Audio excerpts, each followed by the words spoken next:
King Charles III appointed Conservative Party leader Rishi Sunak as Britain's new Prime Minister on Tuesday, in a formal ceremony at Buckingham Palace. The appointment marked the first of the new king's reign, with former leader Liz Truss also making a trip to the palace to formally resign from the position she took up less than 3 months ago. Truss was the last prime minister to be appointed by Queen Elizabeth II who, too ill to travel south to London, performed the official kissing hand ceremony from Balmoral Castle in Scotland, where she would die just 2 days later at the age of 96. Following the official mourning period and memorial events for the late Queen, Truss and her Chancellor, Kwasi Kwarteng, unveiled a new mini-budget position to ease the UK out of its economic downturn. This plan, which would have seen tax cuts for the country's richest citizens among its measures, caused widespread backlash, leading the pound to plummet and the state of the economy to worsen.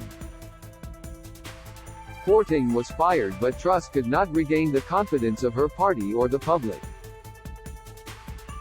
She notified the king of her resignation 44 days after her appointment, on October 20th.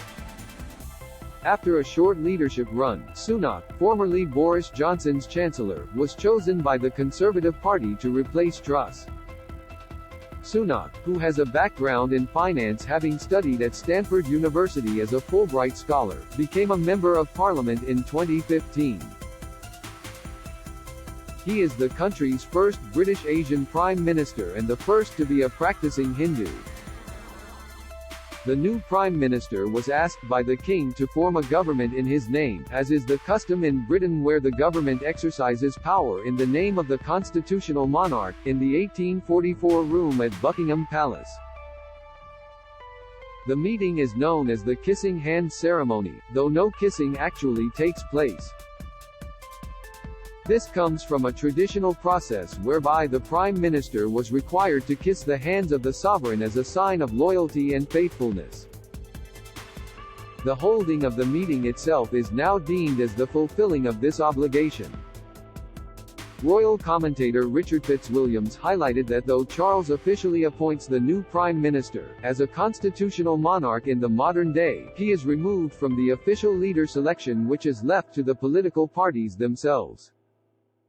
Receiving a new prime minister when advised by his or her predecessor that they can command the support of the Commons is a constitutionally significant duty of the monarch, he told Newsweek. The monarch first gives an audience to the outgoing prime minister. Great care is taken by the palace that the monarch acts on advice and so is personally removed from the choice in the event of a hung parliament, which might be controversial, as it is pivotal that the monarch's role is above party politics. Sunak is Charles' second prime minister, and first appointment. His mother, Queen Elizabeth II, had 15 prime ministers throughout her 70-year reign. The first, in 1952, was Sir Winston Churchill. Unless called earlier through a vote of no confidence in the House of Commons or by the Prime Minister himself, Britain's next general election will not be held until 2025. This means that Sunak will likely be the leader in power at the time of Charles' coronation, planned to take place on May 6, 2023.